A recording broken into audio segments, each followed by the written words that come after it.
उनके विश्वास को कौन लेगा? वो विश्वासहीन हो गए। कोई फर्क नहीं है, ब्राह्मण नहा रहा है, वैश्य नहा रहा है, दलित नहा रहा है, बनिया नहा, कौन नहा, सब एक साथ आवाज में बोलते हैं गंगा मैया की जय। जातिगत भेदभाव का मतलब क्या? गलती हो गई किसी छात्र की, कौन किस में पैदा हो गया? यूजीसी के नए कानून को लेकर स्वर्ण समाज लगातार उसका विरोध कर रहा है। आखिर क्यों इतना विरोध बढ़ रहा है? इसी पर चर्चा के लिए हमारे साथ सुप्रीम कोर्ट के सीनियर वकील डॉक्टर एपी सिंह हैं, उनसे बात करते हैं। सर, क्यों इतना विरोध इस पर हो रहा है? यहां तो समानता की बात ये कानून कर रहा है और दावे ये किए जा रहे हैं कि जो कॉलेज होंगे उच्च शिक्षा के लिए, वहां पर सबको समानता देगा ये कानून। तो समानता तो मिल ही रही थी इतने वर्षों से। 78 साल से क्या मतलब असमानता में जी रहे थे? 78 साल की जो शिक्षा पाई है, क्या वो असमानता में हमने पाई है? ऐसा नहीं है। हाँ, समानता के साथ ही जी रहे थे, समानता के साथ ही सरकारें काम कर रही थी देश में। लेकिन पिछले समय जो यूनिवर्सिटी ग्रांट कमीशन ने किया है वो समानता नहीं की है, वो अनुच्छेद के हमारे 14, 16 और 21 का खुला उल्लंघन किया है, खुला विरोध किया है। जो हमारा अनुच्छेद है, अनुच्छेद 14, 16, 21 क्या कहता है? समानता होनी चाहिए, शिक्षा में समानता होनी चाहिए। लेकिन यूनिवर्सिटी ग्रांट कमीशन ने जो promotion of equity in higher education institutions regulation 13 जनवरी 2026 को ये जो गजट लाए हैं, ये गजट क्यों असंवैधानिक है? उसके कारण है, इन्होंने बना दिया गजट, जबकि कानून बनाने का अधिकार हमारे देश की संसद को है, लोकसभा को है, राज्यसभा को है, वहां हमारे चुने हुए प्रतिनिधि बैठते हैं।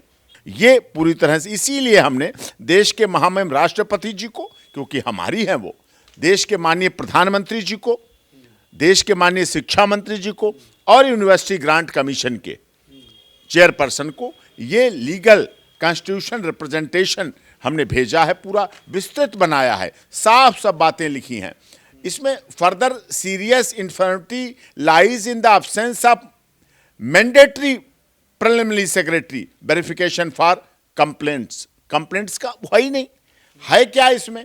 कंप्लेंट दे दी, किसी ने दे दी, उस वर्ग, एक वर्ग ने दे दी दूसरे वर्ग के खिलाफ, कंप्लेंट चली, व्यक्ति ट्रॉमा में रहा, छात्र छात्रा ट्रॉमा में रहा, टीचर ट्रॉमा में रहा, उसके बाद चलता रहा, वकील, पैरवी, केस, गवाही, सबूत, CFSL, lie detector, brain mapping, सब कुछ होता रहा। बाद में झूठा केस पाया गया। झूठा केस करने की कोई सजा नहीं, झूठा केस करने का कोई दंड नहीं, झूठा केस करने का कोई, कर दिया हंसी, ठीक है, कर दिया कोई बात नहीं, तुम बच गए, चलो अब की बच गए, आगे नहीं बचोगे। तो ये जो चीजें हैं, इसीलिए इसमें अनुच्छेद 14, 16, 21, 20 का पूरी तरह से मिसयूज है, दुरुपयोग है। संसद को कानून बनाना चाहिए, अधिकृत है, नहीं बनाया गया। ये नियम सवर्ण विरोधी है, क्योंकि जातियों में बांट दिया गया। तो झूठी शिकायतों पर कोई सजा नहीं है, दंड नहीं है। अब उनका दुरुपयोग होता था। शिक्षा का जो रूप था, गुरुकुल थे हमारे यहाँ, गुरुकुल प्राचीन शिक्षा, और हम चाहते हैं हमारी सरकार गुरुकुल है। गुरुकुल में कोई जाति भेद नहीं था, कोई जातिगत नहीं था, कोई जाति का अंतर नहीं था, किसी तरह की बात नहीं की जाती थी कि कोई जातिगत भेद होगा।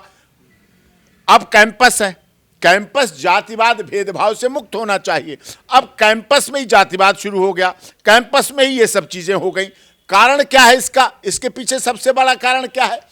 अब कहीं जब हम जाते हैं यूनिवर्सिटी में पढ़ने, बच्चा हमारा, तो ट्रेन एक, बस एक, रोड एक, लाइब्रेरी एक, कैंटीन एक, कमरा एक, हमारे वाइस चांसलर एक, चांसलर यूनिवर्सिटी का एक, महामहिम गवर्नर प्रदेश के एक, मुख्यमंत्री एक, सरकार डबल इंजन की केंद्र में सबकी एक, सब मानते, महामहिम राष्ट्रपति हमारे एक, हवा एक, सूरज एक, चांद एक, धरती एक, पानी एक, जलवायु एक, लेकिन वहां जाके जातिगत भेदभाव। जातिगत भेदभाव का मतलब क्या? गलती हो गई किसी छात्र की, कौन किस में पैदा हो गया, कौन ब्राह्मण बन गया, कौन क्षत्रिय बन गया, कौन वैश्य बन गया, कौन क्या बन गया, ये तो प्रकृति का है नियम, तो उसको निभाने लगे वो। अब इस तरह से ऐसे अगर जातिगत भेदभाव की इतनी संकीर्णता लाई जाएगी, दूसरा कारण होगा लोग पढ़ाई से बचेंगे। छोड़ो, केस लग जाएगा। एक का मिसाल देख लेंगे, एक के साथ हो गया, कुछ बच्चे परिवार के दबाव में जाएंगे, ट्रॉमा में रहेंगे। इक्विटी कमेटी बनाने का भी इसमें कहा गया है कि हर कॉलेज को कमेटी बनानी होगी, लेकिन उसमें भी सवर्णों के लिए कोई जगह नहीं है। तो इसको लेकर भी विरोध हो रहा है कि वो सुनवाई कहां होगी। ये गजट सामान्य वर्ग में डिफॉल्ट अपराधी की तरह बनाता है, निष्पक्षता के पूर्ण रूप से विरोध करता है। ये अधिकृत संस्था द्वारा नहीं बनाया गया है। झूठी शिकायत पर छात्र छात्राओं का तो कैरियर बर्बाद हो जाएगा, टीचर का, प्रोफेसर का कैरियर बर्बाद हो जाएगा, वो तो बर्बाद हो जाएगा, लेकिन झूठी शिकायत करने वाले का कोई नुकसान नहीं होगा, किसी तरह की उसकी कोई बात नहीं होगी। दूसरी बात आती है नेचुरल जस्टिस। नेचुरल जस्टिस हमारे संविधान का एक अंग है। डॉक्टर भीमराव अंबेडकर जी, बाबा साहब को सबसे अधिक पढ़ाने वाला कौन था? गुजरात के महाराजा। उन्होंने भेजा। क्या उस समय आरक्षण था? क्या उस समय जातिगत राजनीति थी? उन्होंने भेजा पढ़ाने के लिए। पढ़ाने के लिए अच्छे बुद्धि थे, तेज थे, सबसे अधिक डिग्री लेने वाले आए, बन के पढ़े आए, और सबसे पहले कानून मंत्री बने भारत के। क्या उस समय आरक्षण था? क्या कानून मंत्री आरक्षण के तहत बने थे? नहीं बने थे। इसका मतलब हमारी सद्भावनाएं सदैव रही हैं। डॉक्टर राजेंद्र प्रसाद संविधान निर्मात्री सभा के रहे हैं, संविधान बनाया गया। क्या उस संविधान को हम पालन कर रहे हैं? विपक्ष संविधान को लेकर चुनाव में घूमेगा, सिर पे रख लेगा संविधान को, और बस सत्ता पक्ष की बुराई, भाजपा की बुराई करते करते विपक्ष घूमेगा। सत्ता पक्ष उनको जवाब देगा कि हम संविधान के अनुसार कर रहे हैं।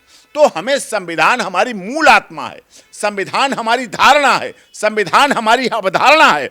इसके तहत हमें करना चाहिए। ऑलरेडी SC/ST एक्ट का जब मिसयूज हुआ है, पहले से भी मिसयूज हुआ है, दिखा है सामने, तो फिर और ये चीज लाने की जरूरत बिल्कुल नहीं है। इसलिए तत्काल प्रभाव से UGC को और उसमें भारत सरकार को भी मदद करनी चाहिए, उसको वापस लिया जाए और जैसे चल रहा था अभी तक वैसे चले, क्योंकि सबका साथ, सबका विकास, सबका विश्वास, सबके न्याय में सवर्ण को छोड़ा नहीं जा सकता, जोड़ा जा सकता है। सबके साथ में होना चाहिए उन बच्चों का भी। उनके विकास की बात कौन करेगा?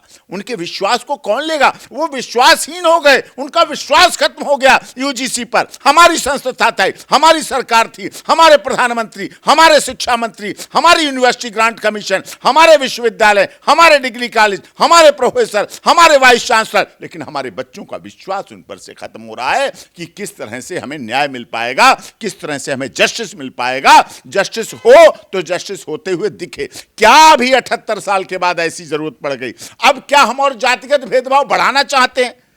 रोहित वेमुला वाली बात हुई, पूरा बवाल हो गया, बाद में पता चला रोहित तो दलित ही नहीं थे।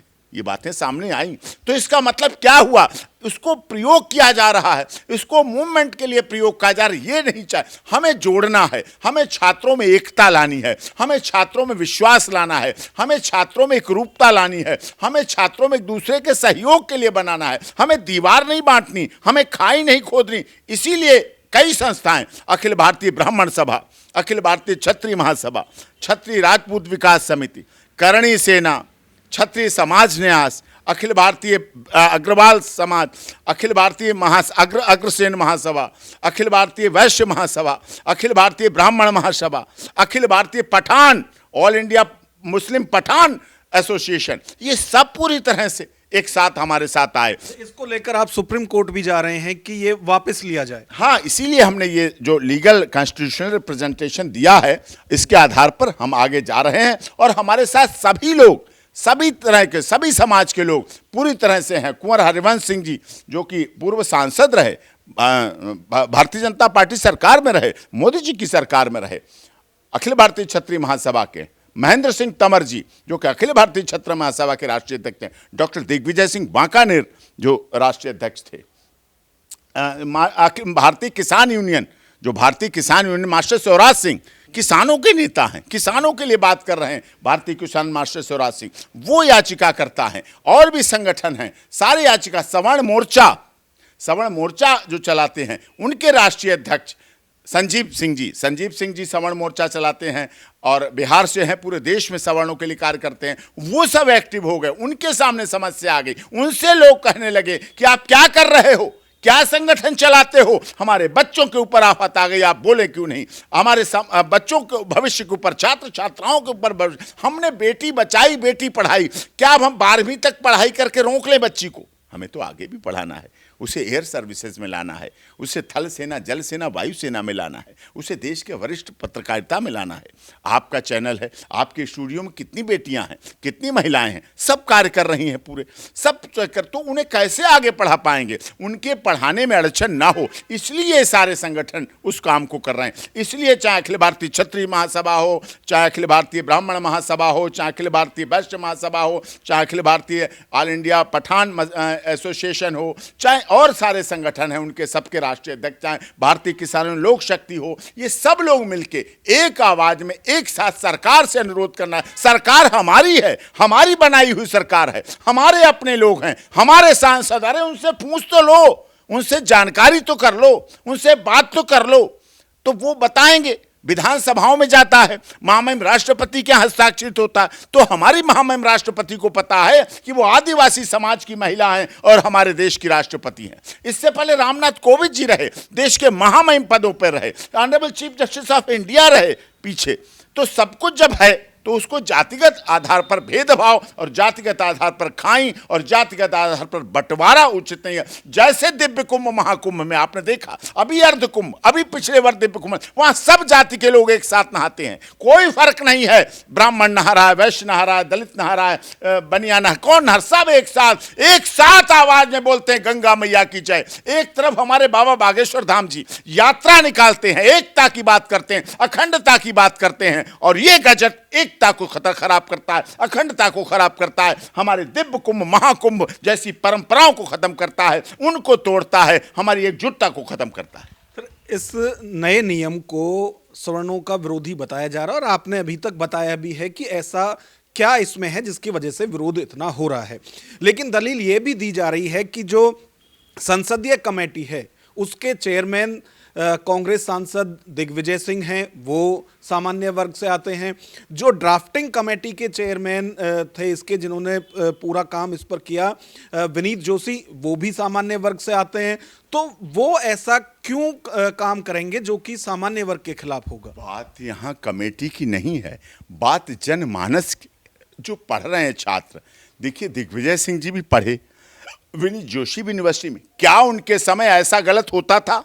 क्या वो ये मानेंगे गलत होता था? नहीं होता था। जब तब नहीं होता था तो अब तो बीएनएस है, नया कानून है, अब तो SC ST act, atrocities act अच्छी तरह पूरी तरह लागू है। अब कैसे हो सकता है? अब तो एक देश के हमारे महामहिम राष्ट्रपति रहे हैं अभी देश के माननीय प्रधानमंत्री हैं, तो कैसे हो सकता है? कहाँ वो डालते हैं, कानून है, सब कुछ है, आप जैसे वरिष्ठ मीडिया के स्तंभ हैं, सब कुछ होने के बाद ये कैसे हो सकता है? गलती क्यों नहीं हो सकती? कमेटी से गलती हुई है, हो जाती है, भगवान नहीं है कि जो गलती नहीं हो सकती। कई बार शरीर के निर्माण में भगवान से भी गलतियां देखी गई हैं, लेकिन भगवान नहीं है कोई, तो उसको सुधारात्मक होना चाहिए। अगर देश की आम जनता कह रही है, अगर दिग्विजय सिंह की देश की जनता कह रही है, प्रदेश की जनता कह रही है, विनीत जोशी जी के भारत देश के अपना भारत देश मानते हैं, हमारा देश मानते हैं, अपना देश मानते हैं, हमारा अपना है, हमारे राष्ट्र हित के लिए, हमारे देश हित के लिए, राष्ट्र के सम्मान के लिए सब लोगों की मुट्ठी बंधी होनी चाहिए, हमारी एकता मजबूत होनी चाहिए। हमें जातिगत हिंसा में नहीं है। कुछ लोग तो इसे